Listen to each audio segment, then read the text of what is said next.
Mister एबने अकेले ही रहते थे, लेकिन पिछले कुछ दिनों से हर एक रात अजीबोगरीब घटनाएं घटती थी। पर ये घटनाएं डरावने हादसों का रूप लेगी ये सोचा नहीं था। पर एक अंधेरी रात में वो रहस्य सामने आ ही गया।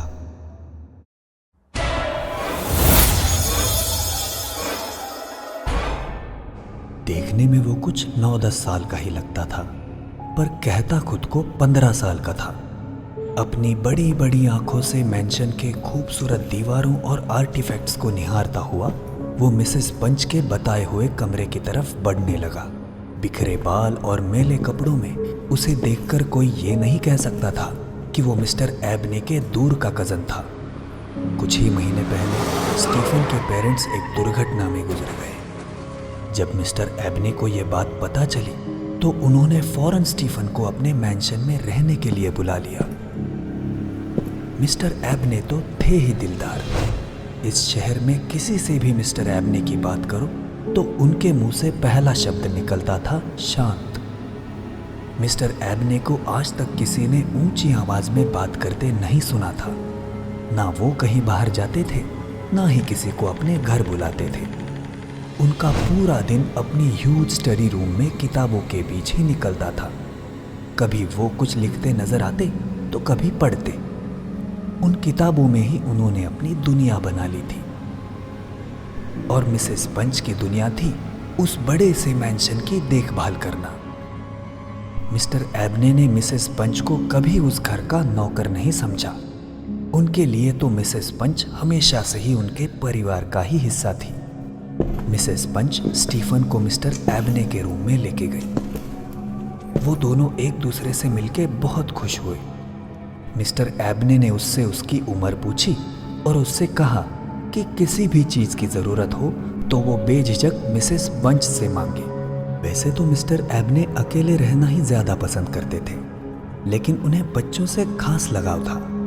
कुछ महीने पहले ही मिस्टर एबने 2 अनाथ बच्चों को मैंशन में लेके आए थे।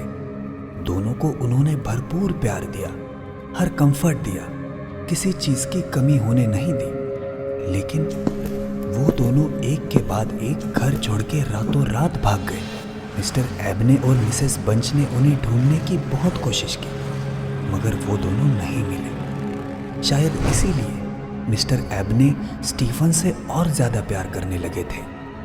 घर में एक बच्चे के आ जाने से मिसेस पंच और मिस्टर एबने काफ़ी खुश थे, लेकिन ये खुशी ज़्यादा दिन टिक नहीं सकी। स्टीफन के आने के बाद से कुछ अजीब घटनाएं मैंशन में होने लगी। मिसेस पंच जब सोने जाती तो उन्हें किसी बच्चे की दर्द से चीखने की आवाज़ें सुनाई देती। ये आवाज़ें कुछ देर में एक जोर की चीख के साथ बढ़ जाती, लेकिन जब मिसेस पंच आवाज़ के डायरेक्शन में बढ़ती तो उन्हें कहीं कुछ दिखाई नहीं देता। ये सिलसिला पहले महीने में 1-2 बार से शुरू हुआ, पर धीरे धीरे ये हर अगले दिन की कहानी बन गई। अजीब गरीब घटनाओं का सिलसिला अब डरावनी हादसों में बदलने लगा था। एक रात मिसेस पंच को स्टीफन के चीखने की आवाज़ आई। मिसेस पंच भागती हुई किसी अनहोनी के डर से उसके कमरे की तरफ भागी। कमरे के बाहर उन्होंने स्टीफन का गिरा हुआ शर्ट देखा। शर्ट के लेफ्ट पॉकेट को बुरी तरह से नोच लिया गया था। उस फटे कपड़े के टुकड़े में खून लगा हुआ था। मिसेस पंच घबरा गई और कमरे के अंदर भागी। स्टीफन दीवार की तरफ मुंह करके खड़ा था। उसने शर्ट नहीं पहनी थी। मिसेस पंच ने डरते हुए स्टीफन को अपनी तरफ मोड़ा, लेकिन वो बिल्कुल ठीक था। उसे कुछ नहीं हुआ था। मिसेस पंच ने स्टीफन का हाथ थामा और उसे मिस्टर एबने के पास लेके गई। जब उन्होंने मिस्टर एबने को पूरी बात बताई तो उन्होंने कहा कि कल रात उन्होंने एक बड़ी काली बिल्ली को मैंशन में घूमते देखा था और शायद ये उसी की हरकत हो। शायद उसे स्टीफन के कपड़ों से खाने की खुशबू आ गई हो। ये सुनकर अपनी बेवकूफ़ी पर मिसेस पंच को खुद हंसी आ गई। लेकिन ये चैन भी एक दिन का ही था, क्योंकि अगले ही दिन स्टीफन के कमरे के बाहर की दीवार में मिसेस पंच को काफ़ी सारे स्क्रैच मार्क्स दिखाई दिए, जैसे रात भर किसी ने नाखून से उन दीवारों को नोचा हो। शायद जिस बिल्ली की मिस्टर एबने बात कर रहे थे वो पागल हो चुकी हो। ऐसा मिसेस बंच ने सोचा। मगर तभी उनकी नज़र स्टीफन के नाखूनों पर पड़ी। उसके नाखून पूरी तरह टूट चुके थे। मिसेस बंच हैरान रह गई और तुरंत स्टीफन से ऐसे नाखून का कारण पूछा। स्टीफन का कहना था कि उसने दिन भर लकड़ी घस घस के अपने लिए एक झूला बनाने की कोशिश की, लेकिन बना नहीं पाया और इसलिए उसके नाखून यूं दिख रहे थे। स्टीफन की ये बात मिसेस बंच को कुछ हजम नहीं हुई और कई दिनों तक उनके दिमाग में चलती रही। लेकिन एक रात जो हुआ, उससे भयानक मिसेस बंच ने आज तक ना सुना था ना देखा। रात का वक्त था और गेस्ट रूम के कमरे से खिड़की के खटकने की आवाजें आ रही थी। पहले मिसेस बंच ने सोचा कि स्टीफन खिड़की बंद कर देगा, मगर जब आवाज काफी देर तक आती रही तो मिसेस बंच ने उस रूम में जाके देखा तो स्टीफन उस वक्त कमरे में था ही नहीं। इतनी रात ये बच्चा कहाँ हो सकता है, मिसेस बंच ने सोचा। तभी बाथरूम से खिड़की की खटकाने की आवाज आई। मिसेस बंच अंदर गई तो एक तेज हवा का झोंका उनकी तरफ आया। रात की चांदनी में बाथरूम में लगे हुए पर्दे में उन्हें दूसरी तरफ का बाथटब साफ नजर आ रहा था, मगर वो बाथटब खाली नहीं था, उसमें कोई था। मिसेस बंच की आवाज सुन बाथटब में बैठा वो साया खड़ा हुआ। उसकी काली परछाई देख मिसेस बंच की सांसें थम सी गई। दरअसल उस परछाई का पूरा शरीर तो था, लेकिन उसके दिल का हिस्सा खोखला था। वहां से लाइट आर पार हो रही थी। मिसेस बंच चकराकर वहीं गिर गई और उन्हें होश तब आया जब किसी ने उन पे पानी के छींटे मारे। आंखें खोली तो उन्होंने स्टीफन को उनके पास बैठा पाया। उन्होंने झट से बाथरूम की तरफ देखा तो वहां कोई नहीं था। स्टीफन ने कहा कि वो खाना खाने के बाद उस बिल्ली को ढूंढने निकल गया था जो इतने दिनों से उन्हें परेशान कर रही थी। स्टीफन की बातें अब मिसेस बंच के विश्वास के बाहर होने लगी थी। उन्हें उससे डर लगने लगा था। स्टीफन के कपड़ों के फटने का हादसा, बच्चों के चीखने की आवाजें, बाथरूम में उस बिना दिल वाले साए का उन्हें दिखना, ये सब तब से ही शुरू हुआ था जब से स्टीफन इस घर में रहने आया था। उसकी मनगढ़ंत कहानियां और अजीबोगरीब किस्सों से मिसेस बंच घबराने लगी थी। लेकिन मिस्टर एबने स्टीफन से इतना प्यार करते थे कि उन्हें ये सब बातें बताना, ये समझाना आसान नहीं था। मिस्टर एबने ने स्टीफन को रात में उनके कमरे में आने के लिए कहा। वो उसे कुछ स्टोरी बुक्स पढ़ने के लिए देने वाले थे। मिसेस बंच खाना खाने के बाद अपने कमरे में सोने चली गई थी। ठंड की उस रात में मानो चारों तरफ सन्नाटा और अंधेरा और ज्यादा हो गया था। मिसेस बंच ने रजाई में अपने पैर डाले ही थे, लगा मानो खिड़की पे बाहर से किसी के खटकाने की आवाज आई। मिसेस बंच ने खिड़की खोली तो बाहर जो देखा उसे देखते ही उनके रोंगटे खड़े हो गए। खिड़की के बाहर पीपल के पेड़ के नीचे उन्हें वो दो बच्चे जो उनके यहाँ से भाग गए थे खड़े नजर आए। उन्हें देखते ही मिसेस बंच के अंदर हजारों एहसास फूट पड़े। उनका मन किया कि वो उन्हें जल्दी से अंदर बुला ले, उनसे पूछे कि वो इतने महीनों से कहाँ थे और आज यहाँ कैसे। मगर उसके बाद मिसेस बंच की नजर उन दोनों के शरीर पर पड़ी, ठीक वैसे ही जैसे उन्होंने बाथरूम में उस साई को देखा था।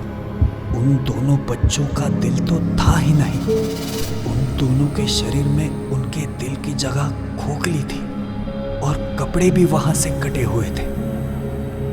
भीनी भीनी रोशनी उनके शरीर के उस हिस्से के आर पार हो रही थी।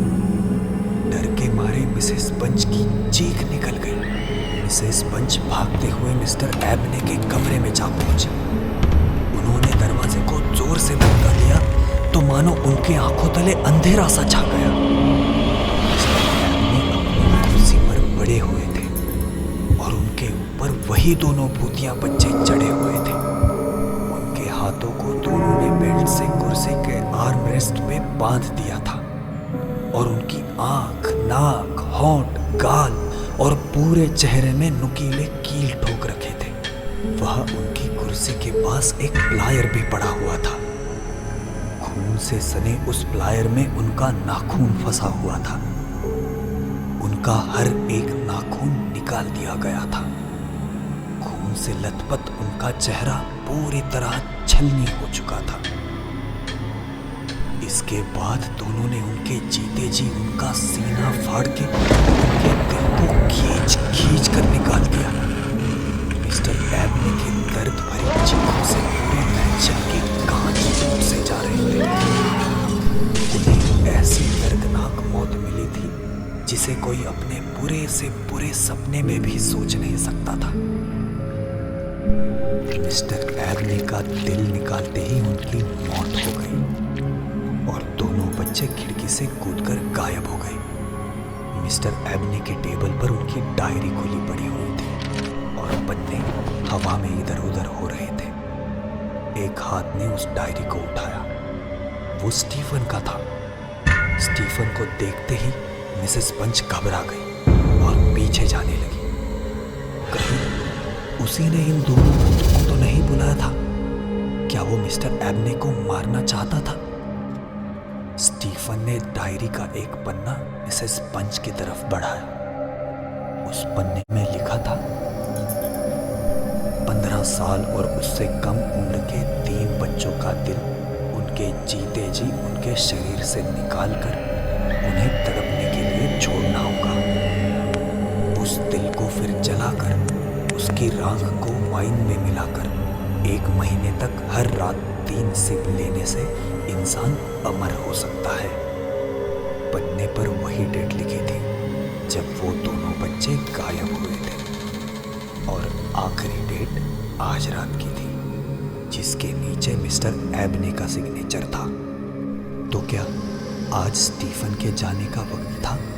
तब मिसेस पंच को समझ में आया पिछले कुछ दिनों के अजीबोगरीब किस्से, जैसे स्टीफन का फटा हुआ शर्ट, दीवारों पर नाखूनों के निशान, बच्चों की चीखने की आवाज, बाथरूम में उस बिना दिल वाले साए का उन्हें दिखना।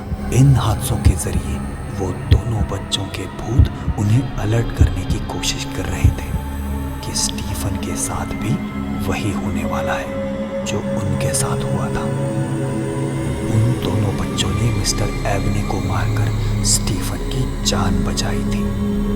इतने सालों तक जिस एबने को सब जानते थे वो सब झूठ था। शायद ये उन बुरे सिलसिलों का अंत था या फिर कोई नई डरावनी शुरुआत।